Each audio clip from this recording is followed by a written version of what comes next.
نحمده ونستعينه ونستغفره ونعوذ بالله من شرور أنفسنا ومن سيئات أعمالنا من يهده الله فلا مضل له ومن يضلل فلا هادي له أشهد أن لا إله إلا الله وحده لا شريك له وأشهد أن محمدا عبده ورسوله الذي لا نبي ولا رسول بعده. قال الله تعالى: يا أيها الذين آمنوا اتقوا الله حق تقاته ولا تموتن إلا وأنتم مسلمون. وقال رسول الله صلى الله عليه وسلم: فإن أحسن الحديث كتاب الله وخير الهدي هدي محمد صلى الله عليه وسلم وشر الأمور محدثاتها فإن كل محدثة بدعة وكل بدعة ضلالة وكل ضلالة في النار.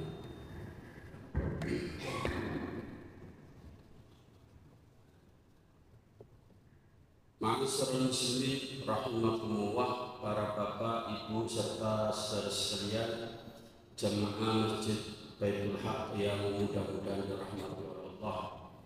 Alhamdulillah, mari kita bersyukur kepada Allah. Malam hari ini pagi hari ini kita masih dikaruniai oleh Allah nikmat sehat, nikmat iman, sehingga kita bisa melaksanakan sholat subuh berjamaah dan melaksanakan ibadah saum. Mudah-mudahan Allah Subhanahu wa Ta'ala berkenan menerima amal ibadah kita. Amin ya rabbal alamin. Jamaah yang dimuliakan oleh Allah, adalah suatu kehormatan, keistimewaan, keutamaan dari Allah Ta'ala kalau kita sampai saat ini masih hidup dan dipertemukan oleh Allah dengan bulan suci Ramadan. Karena tidak banyak orang yang oleh Allah dipertemukan bulan Ramadan. Coba kita perhatikan di kanan kiri kita yang kemarin mungkin ada saudara, teman, tetangga yang masih bersama kita, berjamaah bersama kita. Sekarang sudah di alam barzakh. Gambaran tentang istimewanya orang yang bertemu dengan Ramadan, di antaranya adalah sabda Nabi Shallallahu Alaihi Wasallam ketika Nabi ditanya, manusia yang bagaimana ya Rasulullah, ya, yang paling baik itu siapa manusia yang paling baik? Rasulullah menjawab, yaitu orang yang panjang usianya dan banyak amalnya. Ya, man tala umruhu wa hasuna amaluhu, yang panjang usianya, yang banyak amal solehnya.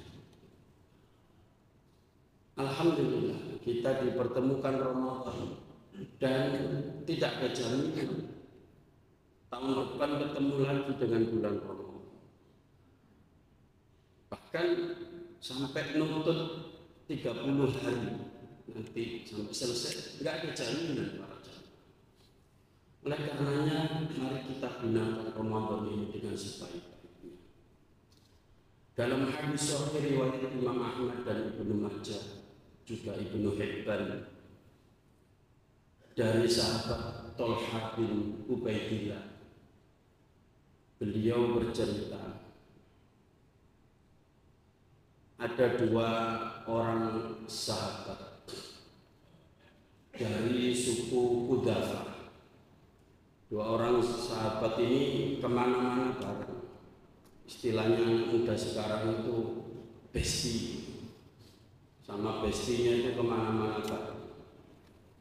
Dan dua orang ini kepala suku, terpandang, orang kaya dan dermawan, siap membantu Rasulullah untuk berdakwah. sampai pada suatu ketika ada panggilan untuk berjihad di jalan Allah. Dua orang ini berangkat, kepingin mati syahid.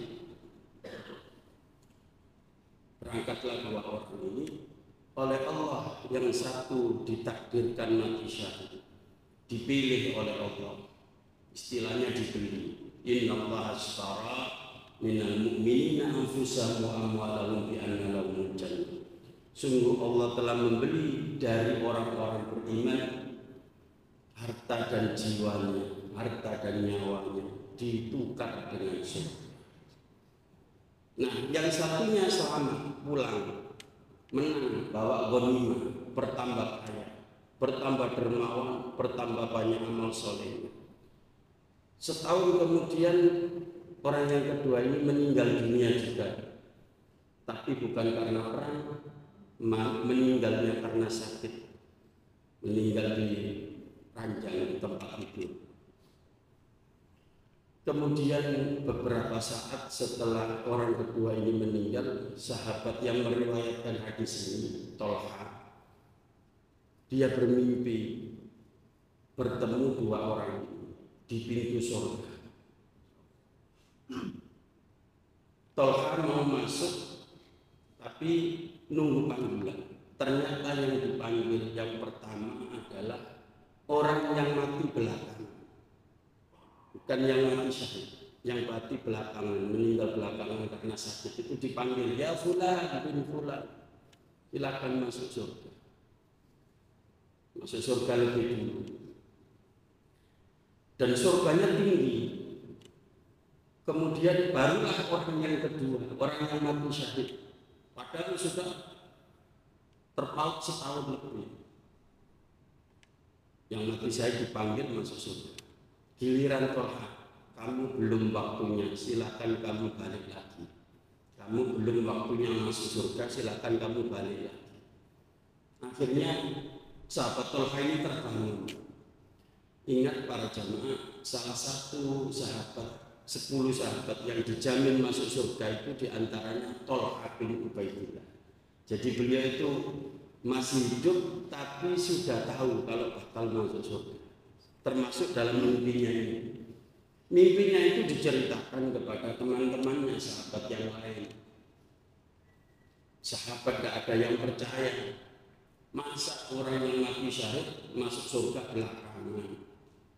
Yang meninggal sakit lebih dulu. Gak mungkin. Akhirnya peristiwa mimpi ini terdengar Rasulullah, dipanggillah Tolha. Tolha kemudian cerita kepada Rasulullah tentang mimpinya. Lalu kemudian Rasulullah mengatakan kepada para sahabat, apa yang kamu beratkan dari mimpinya Tolha? Kenapa kamu tidak percaya? Iya ya Rasulullah, masa orang mati syahid masuk surganya belakangan kalah dengan yang sakit? Rasulullah balik bertanya, bukankah orang yang kedua yang meninggal karena sakit itu dengan temannya tadi berjarak setahun lebih? Dia kan masih hidup setahun kemudian. Iya ya Rasulullah, benar. Dan selama setahun itu dia ketemu dengan Ramadan. Dia sholat 5 waktu di bulan Ramadan, dan selama setahun itu mengerjakan ibadah-ibadah yang lain termasuk tarawih, baca Quran, sedekah dan seterusnya. Kalau itu iya memang ya Rasulullah, dia menambah banyak amal dibandingkan orang yang mati syahid sudah terputus amalnya.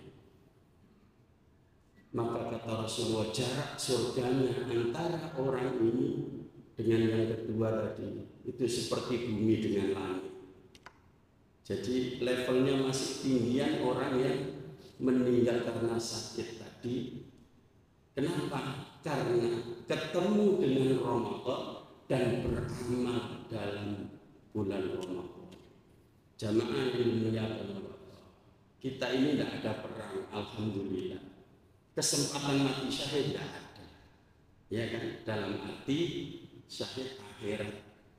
Tetapi kita masih bisa beramal seperti sahabat dalam hadis ini. artinya memaksimalkan, mengoptimalkan bulan Ramadan. Maka suatu ketika Rasulullah berdiri di atas mimbar dan berkhutbah, "Faja'akum syahrul Ramadan, syahrul mubarakun." Telah datang kepada kalian bulan Ramadan, bulan yang diberkahi. Yang dimaksud diberkahi itu ziyadatul khair, bertambah kebaikannya. Jadi pahalanya berlipat-lipat. Ada tempat yang diberkahi, seperti Masjidil Haram. Kalau kita sholat di Masjidil Haram 100.000 kali nilainya daripada sholat di masjid yang lain. Kalau Masjid Nabawi 1000 kali, Masjidil Aqsa yang sekarang masih dikuasai Zionis laknatullah itu 500 kali. Kalau di Masjid Baitul Haq sama seperti masjid yang lain, Al-Akbar, Al-Falah, sama. Jadi keistimewaannya masjid pada umumnya. Tetapi 3 tempat tadi itu mempunyai keberkahan. Nah itu gambarannya diberkahi. Namun untuk meraih tempat yang berkah itu kita kan berjarak, sehingga ke sana butuh namanya mulus, ya, biar mulus jalannya sampai sana, umroh, haji. Namun untuk semua manusia, khususnya orang beriman, Allah berikan waktu dalam setahun ada 1 bulan yang diberkahi. Siapa beramal di dalamnya akan dilipat gandakan pahala. Iftaradallahu alaikum siyam. Allah mewajibkan puasa di bulan Ramadan. Ini satu-satunya amalan yang tidak ada di luar Ramadan. Apa itu? Puasa sebulan penuh. Kalau puasa sebulan penuh di luar Ramadan tidak ada. Yang ada Senin Kemis, Yaumul Bid, atau puasanya Nabi Daud sehari puasa sehari enggak. Tapi kalau sebulan penuh hanya di bulan Ramadan. Qiyamul Lail, tarawih ada di luar Ramadan, namanya tahajud, sedekah, baca Quran bisa kita kerjakan di luar Ramadan. Tapi kalau puasa hanya ada di bulan Ramadan selama sebulan penuh. Makanya Allah mengatakan asyamu li wa ana ajzi bi. Puasa Ramadan itu untuk aku, kata Allah, dan aku yang akan membalasnya. Kita nggak tahu para jamaah, puasa kita ini diterima atau enggak, atau diterima berapa persen kita nggak tahu. Ya, katakan kita ini diterima semua puasa kita selama 1 bulan. Berapa hari Pak? 30 hari, mentok sudah, tidak bisa 31. Nah, paling banter 30 atau 29. Sudah, yang kita dapatkan selama Ramadan cuma 30. Itu kalau mengandalkan kita sendiri yang puasa. Namun ada caranya supaya sehari itu bisa mendapatkan lebih dari 1. Bisa 10, bisa 50, bisa 100. Kalau sudah dapat 50 kan sudah nutup itu 1 bulan. Terutama ibu-ibu yang masih aktif. 1 bulan ada 7 hari libur itu ya. Nah haid itu, ya kan? Nah ini ada cara supaya kita dapat pahala lebih dari 1, bahkan semau kita. Kira-kira tertarik nggak? Mau tahu Bapak Ibu? Mau tahu aja atau mau tahu banget? Kalau nggak koncok lep katakan Dani. Caranya, terutama ibu-ibu, sederhana sekali. Satu contoh, dan ini semua kita bisa. Tidak perlu punya dana yang banyak. Ibu-ibu kalau belanja ke pasar, ya, mulai nanti pagi, ini hanya contoh yang semua orang bisa. Beli pisang gepok, tahu ya pisang gepok? Nah, pisang tulang atau pisang goreng. Nah, nanti diiris jadi 2, diambil 1, diiris jadi 2, ya, berapa sisir gitu.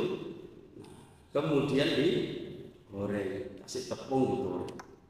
Menjelang berbuka sampai titipkan ke masjid Baitul Haq sekian dulu, nanti masjid sana berapa, nanti masjid sana berapa. Katakan 50 biji setiap hari pisang goreng atau uti-uti atau apa namanya. Ya, enggak mesti nasi bungkus, enggak mesti nasi kotak, semampu kita. Setiap orang makan dari pisang itu tadi, kita dapat pahala utuh puasanya orang itu. Utuh, Pak. Tanpa mengurangi pahala orang yang puasa itu. Nah, setiap kita ini kan beda-beda kualitas puasanya. Nah, kalau pas yang makan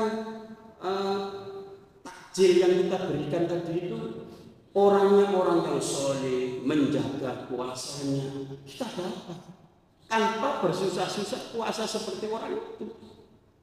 Jadi setiap hari terserah kita mau dapatkan berapa pahala puasanya orang itu tanpa mengurangi. Tapi juga jangan punya pikiran aku nggak belum mangan takjil pemberian orang. Kok pahala pun tak disedot itu, enggak begitu.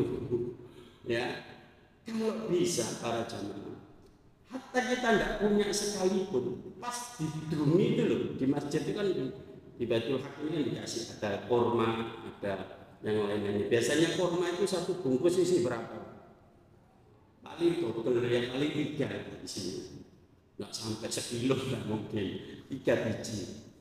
Sampai buka, sampai kasihkan yang sebelahnya satu-satu sudah. Itu saja sama pahalanya. Kalau memang mentok enggak ada.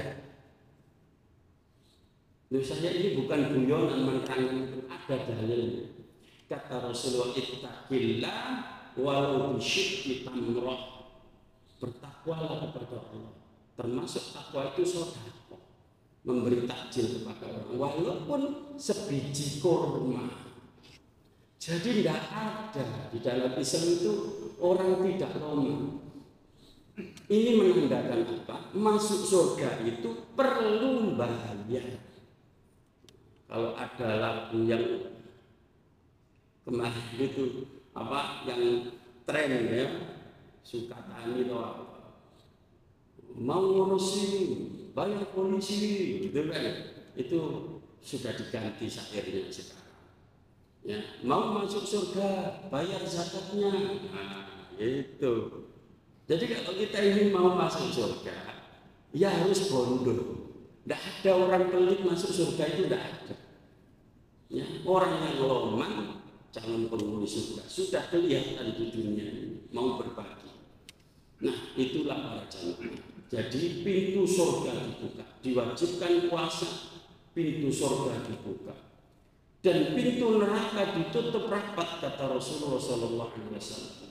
Artinya apa? Orang yang berpuasa ini terhalang untuk berbuat kejahatan, mau ngerasani orang, mau posting di medsos yang tidak gena-gena, itu emang ya Allah aku poso nanti pahala saya berkurang. Nah, tercegah dari perbuatan menyimpang. Dan syaitan dibelenggu, diikat, dirantai. Para ulama menafsirkan yang dimaksud ini setan yang senior. Ternyata setan itu ada senior dan junior. Yang paling senior itu iblis. Bayangkan sejak zaman Nabi Adam atau sebelum Nabi Adam diciptakan, dia sudah ada ribuan tahun sebelum Nabi Adam. Dan dia ini berhasil menggelincirkan Nabi Adam, mengeluarkan dari surga gara-gara iblis itu diraih. Nah, itu kalau bulan Ramadan, iblis dan pengawal-pengawalnya, kroni-kroninya yang senior-senior itu dirantai sama Allah, tidak bisa menggoda manusia. Tetapi setan yang junior-junior itu masih berkeliaran, masih menggoda manusia. Buktinya apa? Masih banyak pemberitaan di TV, di radio, tindak kriminal di bulan Ramadan. Lebih-lebih nanti ini Pak, hati-hati menjelang Lebaran. Ya, itu biasanya di Surabaya kasus klasik pencurian kendaraan bermotor. Bayangkan, gerbangnya digembok, rumahnya digembok, motornya masuk garasi digembok double, itu masih bisa dibobol. Nah, terjadi di bulan Ramadan berarti yaitu setannya, kan begitu, minal jinnati wan nas. Jamaah yang dimuliakan Allah, terakhir kata Rasulullah SAW, fihi lailatun khairu min alfi syahr. Di dalam bulan Ramadan ada satu malam yang nilai malam itu lebih baik dari 1000 bulan. Bukan sama, lebih baik 83 tahun atau 1000 bulan. Maknanya apa? Kenapa malam ini disebut malam atau disebut Lailatul Qadar, malam kemuliaan? Karena pas malam itu pernah peristiwa turunnya Al-Quran, ya, turunnya Al-Quran. Bukan setiap tahun turun Quran, tapi itu semacam peringatan turunnya Al-Quran. Kapan itu disebut Lailatul Qadar? Terjadi setiap tahun pada bulan Ramadan. Kata Rasulullah, carilah pada malam-malam ganjil, 10 hari terakhir, malam 21, 23, 25, 27, 29, kemungkinannya ada 5 malam. Kalau kita cari di situ insya Allah ketemu. Kalau sekarang belum, ya kan? Belum masuk 10 hari terakhir. Apa yang kita perbuat ketika Lailatul Qadar? Iktikaf di masjid, masuk ke masjid dengan niat iktikaf. Iktikaf itu apa maknanya? Berdiam diri, sekedar diam saja, sambil berzikir, sambil baca Quran, ya, sambil tahajud dan seterusnya. Idealnya memang prakteknya Rasulullah itu 10 hari terakhir itu masuk masjid, keluar malam takbiran. Itu prakteknya Rasulullah. Tapi kan kita ini pekerja, ya, punya usaha juga. Tak bisa Ustaz kalau seperti itu. Ini waktunya THR, bisa-bisa saya nggak cair THR-nya. Nah, gimana caranya? Ada kaidah fikih mengatakan, ma yudraku kullu wala tujraku kullu. Kalau kamu tidak bisa mengerjakan semuanya, maka jangan tinggalkan semua. Ya sekedar, ya misalnya tadi malam ini malam ganjil kita masuk masjid, habis taraweh kemudian pulang sebentar, kemudian balik lagi ke masjid, nah, sampai subuh mungkin diadakan sahur bareng, nah bisa seperti itu. Jadi tidak full semalam. Dan malam itu para jamaah dimulai dari isya sampai subuh. Jadi kalau pas jenengan malam ganjil itu tarawih seperti biasanya Pak Gaisa itu diniati iktikaf dan mencari Lailatul Qadar, insya Allah sudah dapat. Ada satu amalan yang dahsyat ketika Lailatul Qadar. Apa itu para jamaah? Yaitu bersedekah. Kalau kita pas Lailatul Qadar itu sedekah, maka nilai sedekah kita itu lebih dari 83 tahun. Ada orang setiap hari sedekah, kan enggak ada. Ya. Tanpa jeda. Jadi tidak satu detik pun terlewat. 83 tahun lebih. Ini sedekah terus. Itu kalau kita kerjakan ketika Lailatul Qadar. Oleh karenanya para jamaah yang dirahmati oleh Allah, kita berharap kepada Allah mudah-mudahan kita ini Ramadan kali ini Allah Ta'ala memberi kekuatan lahir dan batin untuk maksimal kita bisa beramal, dan semoga Allah Ta'ala menerima amal ibadah kita dan mengampuni dosa-dosa kita. Demikian kurang lebihnya mohon maaf. Aqulu qouli hadza astaghfirullah li wa lakum billahi taufiq wal hidayah wal afu minkum. Assalamualaikum warahmatullahi wabarakatuh.